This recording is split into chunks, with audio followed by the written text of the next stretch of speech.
Hello there, beautiful morning to you. Thank you so much for joining me on another exciting episode of the Agribusiness Weekend Show.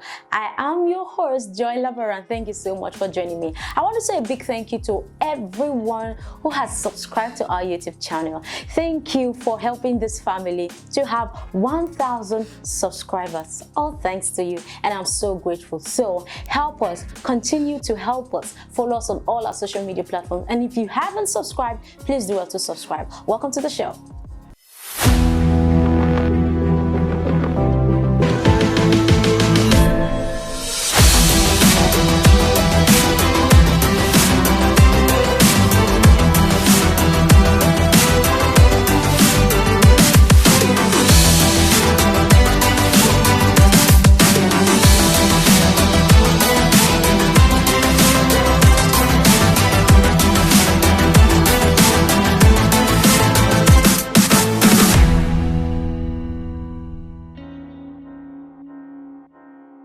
Welcome back. If you just joined me, you're right in time. This is Agribusiness Weekend, your favorite agricultural show. Now, to meet the demand of food in our fast-growing population, we need to embrace what is called the 21st century agriculture. And that is what we're going to be discussing today. On set with me today is the Director of Operations, Integrated Area Precision, and the founder of Agritech, Femi Adekoya. Take a ride with me with this interview. Thank you so much for joining me. Thank you so much for having me. Femi, the farmer. Thank you. The drone flyer. I wish I can go on. Go on. The flying drone. No, I'm not. I use that. You're welcome to the show. It's my pleasure. Thank you so much for coming. Thank you. Really, we appreciate it. Femi, let's talk about 21st century farming. It's an interesting topic. But when we say 21st century, I've visited a lot of farms, and I still see some people holding their hoes and cutlasses. And we say, oh yeah, we are in the 21st century farming. When we say 21st century farming, what do we really mean? So when we say 21st century farming, what we simply mean is a modern way or style of agricultural production, or going about agricultural production, or farming, as the case may be. So that is what we simply means. In short, modern, engaging latest technology and techniques, procedures, protocols, engaging science, where science and technology meets with the practice of agriculture. Okay. So that's what we mean by the 21st century farming. Okay, so now you are a drone flyer. Okay. Right? And I'm sure you use your drone for a lot of agricultural activities. True. Basically for agricultural activities. Tell us, what advantage does modern tools have over traditional tools that we use for farming? What is the advantage? Okay, so before we talk about the advantage, we have to understand what the importance of, or what's the highlight of the 21st century farming. Okay, please. Okay, and then we can then be able to explore the advantage or the merits that they bring. Okay. Then that will then demarcate from the traditional, probably the old, which we call the old, and the new. When I mean new, I mean synonymous to the 21st century. Yeah. So the 21st century farming aims to deliver precision agriculture, or perhaps we say smart farming. And what that does is a way that we can manage our resources, because I used to say that it takes wholly 21st century technology or ideas to be able to solve 21st century problems. We have 21st century problems, and that is why we have 21st century farming styles or solutions. Okay, so, and these problems are enormous. We have problem of the perspective of teeming population, the growing population. You know, we have it on the rise, and at a pace that we are kind of dumbfounded. What can we do? How can we produce food that will feed us? And even in the present reality, we are yet to feed ourselves, not to talk of the rate to which we are growing with this population. How can we feed ourselves? Oh, climate change reality, oh, pandemic, oh, this. So, and these are causing stress on our food system. Yeah. Okay, and that is where this first 21st century as a word comes in. and as a practice, most importantly. So what are the advantage? Management of resources, resilience. Okay, we want to practice agriculture that is resilient, that can be able to stand any condition, adverse or you know, so we can be able to produce. And also we want to also optimize production to the end that we want to make profit as farmers. And maybe as consumers, you want to be able to eat something good, something you want to be able to eat good fruits that are appealing to the eyes. You know, you want to get to a good place that you buy fruit that are of good quality, presentable, and they can nourish your body. So these are the merits that you know, but for me, I see there is still this notion, this ravaging notion that remember we say those days the kind of the quality of the produce that we get from our farm, you know, they are more quality than now, because they feel like, okay, because we use more pesticides and all this, so it has reduced the quality of it. So I don't know this. Do you hear this notion? I'm just talking from the blues. Okay. Yeah, I understand the notion, and I would first say, as a person who understands a little bit about human bias, yes, I believe from ages past, people have this sentiment like, oh, the previous was better than the now. Oh, this is a way to which I prefer the old than the new, you know. But it's not a question of the old versus the new. It's actually something that is inherent. I mean, within the old and the new, you know, we just have to address that. Okay, as regards quality, we don't use agrochemicals. Now you're now introducing agrochemicals. Oh, now the talk of the town, which I'm also interested in, is GMOs. Oh, now GMOs, they are saying they are causing cancers. They are causing a lot of allegations against new technologies, and or speculation. That's the right word to use. Speculation. So these things are best regarded as speculations.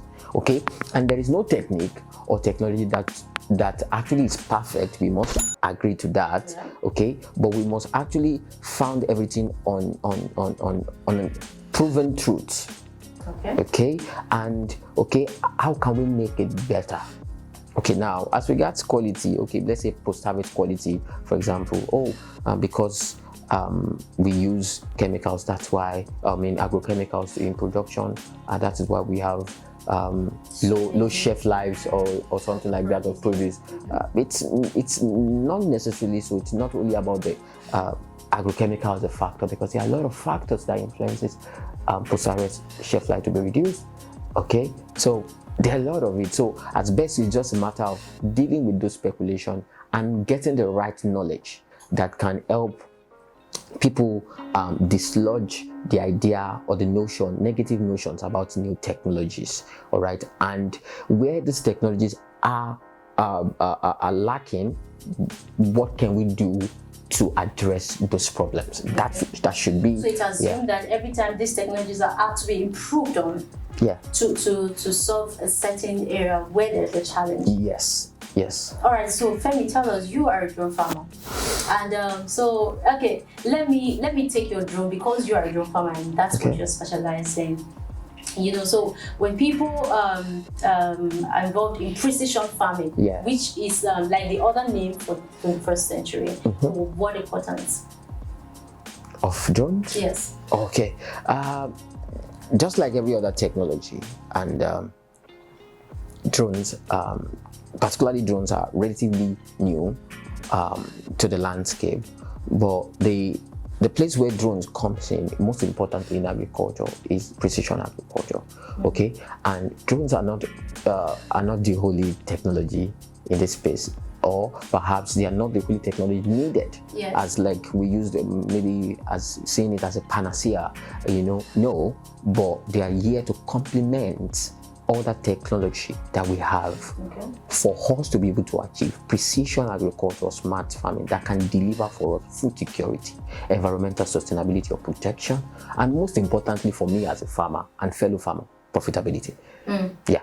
So that's very, very important. So now drone comes in different ways and in diverse ways.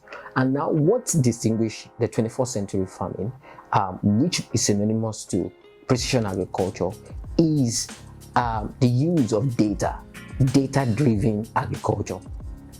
Okay, data-driven livestock production, data-driven agronomy.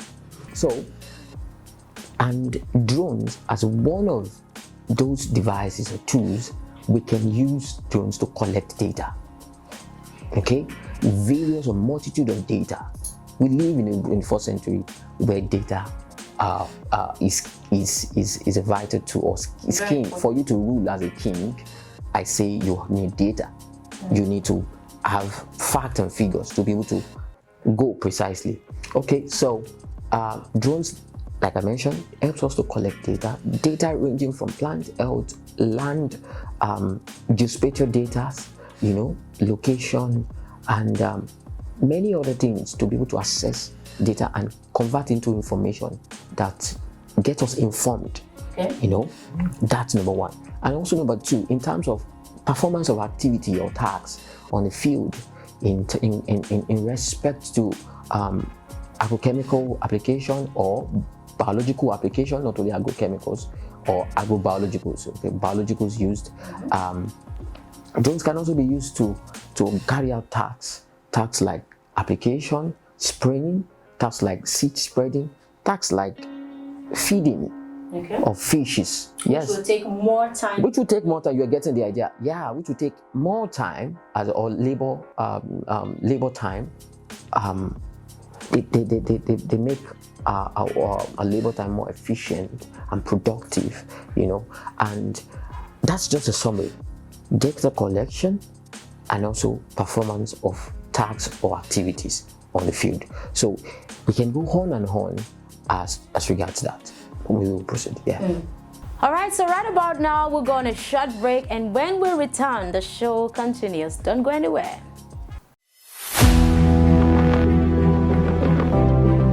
Hi guys, my name is Tunde Banjoko, and I want to encourage you to keep watching Agribusiness Weekend Show.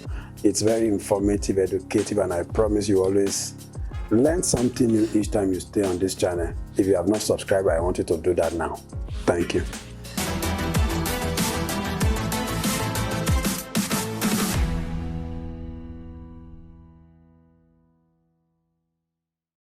Welcome back. It's still Agribusiness Weekend Show, and this is a game section, and it's called the Farmer's Game. Enjoy.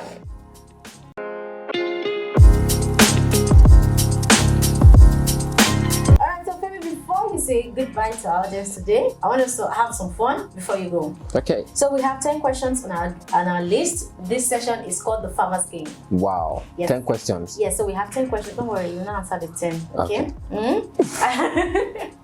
So we have 3 questions. You're going to answer 3 questions randomly. Okay. So you pick a number and I ask you the questions. That's how it goes. So let me get your first number. Number 3. Number 3. You see what I'm dancing like this? Okay.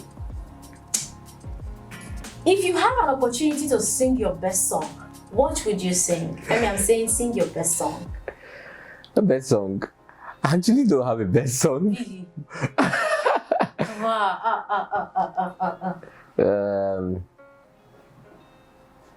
I actually don't have best song. Okay. Sing that song that you always like to hear, like you always like to listen to it. I'll have to crack my brain.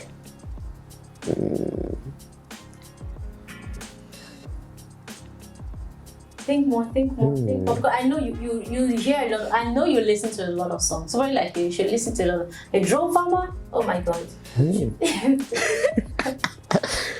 Okay. Maybe the song, all my life you have been faithful. That's it.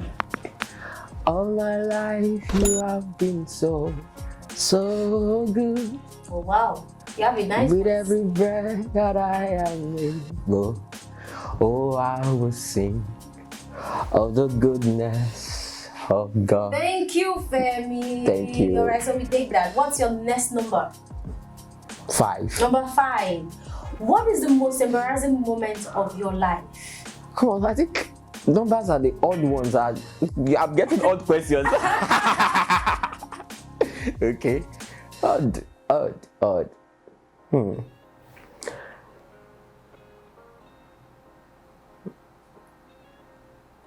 Most embarrassing moments. Most embarrassing moment. Man, you're thinking through. It's like you have not been embarrassed. Maybe there are a lot of embarrassments that I'm used to that I don't think Because they're embarrassment again. Which one? It suits the question. Okay.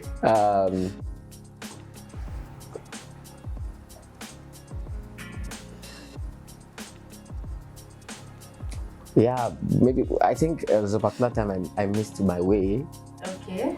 Yeah, and I actually passed the person that was supposed to take me, and I was just moving down. And so when the person then called me, although I didn't know the person before, and I was like, but I passed here, and I saw somebody seated, but I didn't know it was you, and I feel, why can't you act? You know. And so it's like that. Maybe it's more embarrassing to me that the way I'm saying it. That day, yeah. Oh, so sorry about that. So let me get your last number. Now this one should be an even number. Trials. 4. Number 4. Femi. Yeah. List 5 countries Okay. that starts with letter H. Letter H. Yes. Hungary. 1. Countries with letter H. Yeah. Are they much? Yeah. Funny enough, that's when the whole idea will just run out of your head. Well, Holland is Netherlands. Okay, so Holland. Which one again? This is not a country. H.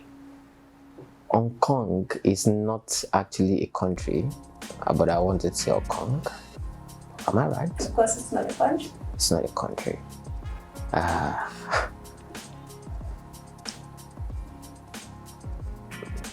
In Africa, is there H?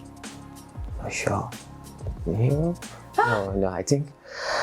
See the way the was just Femi saying farmer is thinking. Yeah. The way you're thinking. All right, so we give that a half mark. We give that a half mark. Thank you for coming on the show. Thank you. And on behalf of I and the Agribusiness Weekend team, we want to give you this package to thank say you. thank you for coming. Thank you so much for having me, and Alright. I appreciate this. Check in. We have so many goodies for you. Wow, This wow, is the wow. car. You know, we told you we're going to be giving you I a can car. see a car key. Great. Okay. Great. I like that. Thank you I so like much. that.